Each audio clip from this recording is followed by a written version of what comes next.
Assalomu alaykum qadrli tomoshabinlar, hurmatli yurtdoshlar. Zamon qahramonlari loyihamizda siz bilan diydor ko'rishganimizdan benihoya mamnunmiz va bugungi dasturimiz mehmoni loyihamiz qahramoni Eshbekov Murodjon. Murodjon, assalomu alaykum. Assalomu alaykum. Dasturimizga xush kelibsiz. Rahmat. Eshitishimiz bo'yicha siz qator ilmiy loyihalar, ilmiy maqolalar bilan hozir yoshlarimiz orasida ancha tanilgansiz va o'ylaymizki, ushbu loyihalaringiz haqida, erishgan natijalaringiz va yutuqlaringiz haqida biz bilan o'rtoqlashasiz. Albatta. Iloji bo'lsa, marhamat o'zingizni tanishtirsangiz. Men Eshbekov Murodjon o'qitamoqli, Buxoro davlat universiteti iqtisodiyot va turizm fakulteti agrobiznes va investitsion faoliyat ta'lim yo'nalishi 3-bosqich talabasiman. Bugun menga avvalambor orzularim va maqsadlarim haqida so'zlab berish imkoniyatini berganlaringiz uchun sizlarga avvalambor minnatdorchilik bildiraman. Bu men uchun katta sharaf. Murodjon, keling, hozir mana shu universitet, Buxoro davlat universiteti, ya'ni iqtisodiyot va turizm fakulteti ushbu yo'nalishda tahsil olyapsiz. Tahsil olish jarayonidagi, ilm olish jarayonidagi erishgan yutuqlaringiz haqida batafsilroq bizni kuzatib turgan yoshlarga ma'lumot bersangiz, ya'ni qanday yutuqlarga, qanday natijalarga erishmoqdasiz, ilmiy maqolalaringiz, ilmiy loyihalaringiz haqida so'zlab bersangiz. Avvalambor bugungi kunda bir necha yirik tanlovlar va loyihalarda faol ishtirok etib keldim. Sanab o'tadigan bo'lsak, xususan yangi renessans yoshlari tanlovida faol ishtirok etib, O'zbekistonning eng kreativ va iqtidorli 100 nafar yoshlar orasiga kiritilib, ushbu loyihada turli xil mukofotlarga sazovor bo'ldim. Bundan tashqari, Tabiat va inson kapitalini rivojlantirish markazi tomonidan o'tkazilgan suvni tejash, hayotni asrash videoroliklar tanlovida faxrli birinchi o'rinni qo'lga kiritdim. Shu yilning o'zida o'tkazilgan Yashil iqtisodchilar olimpiadasida faxrli birinchi o'rinni qo'lga kiritdim. Bundan tashqari, Zahiriddin Muhammad Boburning ilmiy adabiy hayotiga bag'ishlangan maqolalar tanlovida faxrli o'rinni qo'lga kiritdim. 2025-yilning 14-15 aprel kunlari Buxoro davlat universitetida milliy iqtisodiyotni rivojlantirish va barqaror rivojlanish, yashil iqtisodiyotni rivojlantirishning istiqbolli yo'nalishlari mavzusidagi xalqaro ilmiy amaliy konferensiyada o'z ijodiy ishim bilan faol ishtirok etdim. Bugungi kunda 30 dan ortiq xorijiy va mahalliy jurnallarda ilmiy ommabop maqolalarim nashr etilgan. Aynan qaysi mavzuga bag'ishlangan maqolalar, nima yo'nalishda maqolalar qilgansiz? Avvalambor mahalliy va xorijiy jurnallarda maqola chop etishdan oldin inson o'zi uchun yo'nalish tanlab olish kerak. Masalan, qaysi sohada maqolalarni, faoliyatni olib boradi, maqolalarni yozadi. Bugungi kunda masalan maqolalarim dolzarb va ilmiy ahamiyatga ega bo'lishi uchun o'zim ilmiy rahbarim tomonidan tanlab berilgan asosan yashil iqtisodiyotning bir bo'lagi bo'lgan sirkulyar iqtisodiyot, ya'ni chiqindisiz ishlab chiqarish yo'nalishining qishloq xo'jaligi chiqindilarini qayta ishlash bo'yicha asosan ilmiy maqolalarimni yozaman. Asosan biz organik chiqindilarni qayta ishlash, ulardan biogaz olish yoki biomassa yaratish kabi faoliyat bilan shug'ullanmoqdamiz.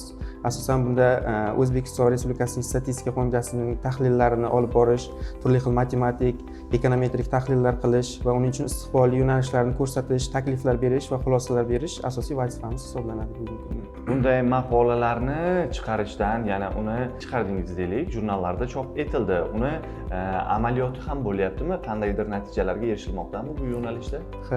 Albatta, bugungi kunda hozir chop etilgan va nashr etilgan maqolalarimizni turli xil nufuzli xorijiy jurnallarda, masalan, indekslanish yoki Google Scholar bazalarida indekslanishi turli xil xorijiy olimlarning qiziqishiga sabab bo'lmoqda.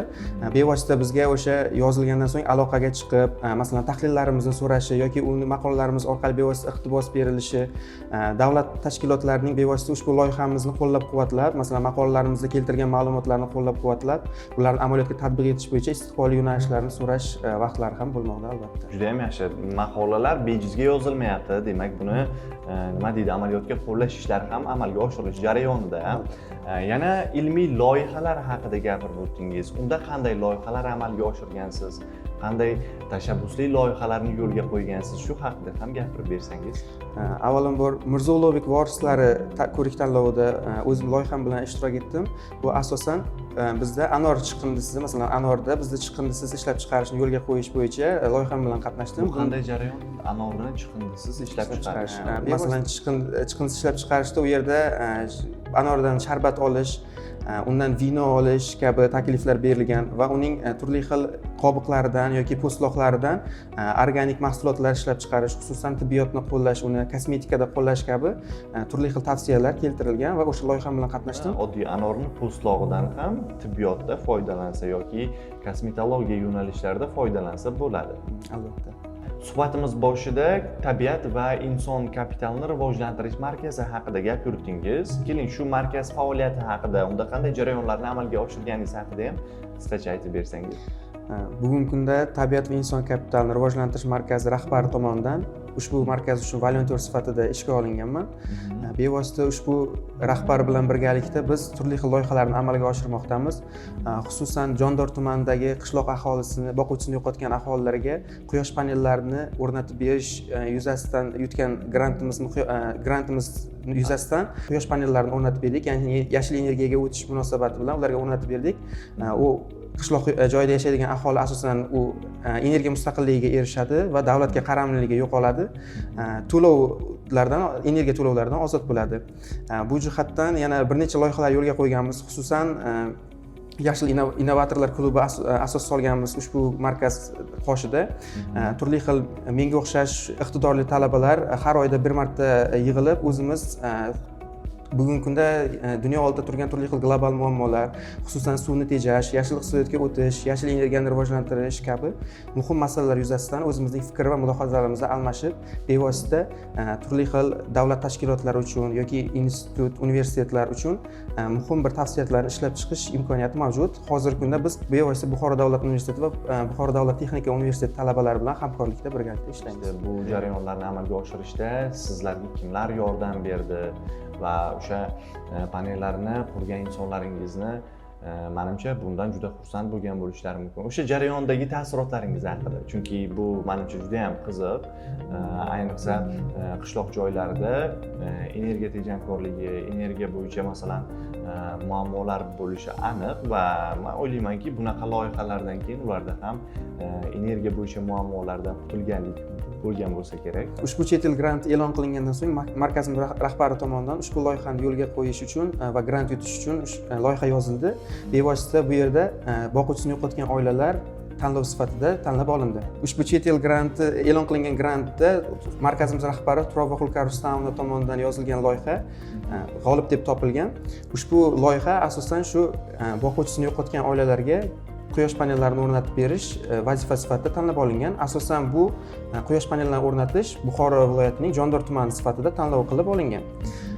Biz bevosita ushbu jarayonda ishtirok etishda Yashil iqtisodiyot va agrobiznes kafedrasi dotsent, professor o'qituvchilari bilan birgalikda borib, turli xil 3 kun davomida treninglar o'tdik. Ushbu Jondor tumanida aholiga shu yashil iqtisodiyot, yashil energiya haqida tushunchalar berdik. Bevosita ularni yashil energiya qanday bo'ladi, quyosh panellarini ishlatish tartibi haqida ham tushunchalar berib o'tdik. Murodjon, mana shuncha loyihalar, maqolalar haqida gapirib berdingiz. Biz to'g'risi hayron qoldik. Va bundan keyin kelajakda yana qanday loyihalarni amalga oshirmoqchisiz, yana qanday maqolalar yozmoqchisiz, shu haqida ham bizga gapirib bersangiz. Bugungi kunda hozir bir loyiha ustida ishlamoqdamiz, ya'ni Birlashgan Arab Amirliklarining Dubay shahrida o'tkaziladigan globallashuv va iqlim o'zgarishiga qarshi kurash nomli umumiy xalqaro konferensiyaga bevosita o'zimizning shu iqlim o'zgarishiga qarshi kurash bo'yicha, ya'ni chiqindi ishlab chiqarish bo'yicha loyiha bilan qatnashmoqdamiz, shu bo'yicha ishlamoqdamiz bugungi kunda. Undan tashqari Latviyada o'tkazilayotgan kurslar tanlovida ham o'zimning tadbirkorlikni rivojlantirish bo'yicha yozgan kursimni xorijiy tilga tarjima qilish orqali ushbu tanlovda qatnashishga bevosita o'z taklifimni bildirdim. Bu loyihani amalga oshirganingizdan keyin bu loyihada keling g'olib bo'ldingiz deylik. O'zbekiston uchun yoki yurtimiz uchun qanday manfaati, qanday foydali jihatlari bo'lishi mumkin? Xususan shu Dubay shahrida o'tkazilayotgan globallashuv va iqlim o'zgarishiga qarshi tanlovda bevosita yutgan har bir mukofotdor uchun, ya'ni nomdor uchun o'zining loyihasini yo'lga qo'yish va dunyo hamjamiyatiga foydasi tegadigan shu loyihani yo'lga qo'yish uchun bevosita pul mablag'lari ajratiladi. Biz shu mablag'larni agar yutsak, O'zbekistonda shu chiqindi ishlab chiqarishni yo'lga qo'yish asosiy maqsadlarimizdan biri hisoblanadi. Xususan agar Latviyadagi kurschi tanlovlarda g'alaba qozonsak, bevosita u yerga sayohat qilish imkoniyati va turli xil dunyoning burchaklaridan keladigan hamjamiyat a'zolari bilan, ya'ni yoshlar bilan o'zaro fikr almashish, ular bilan tajriba almashish va tajriba orttirish imkoniyati paydo bo'ladi.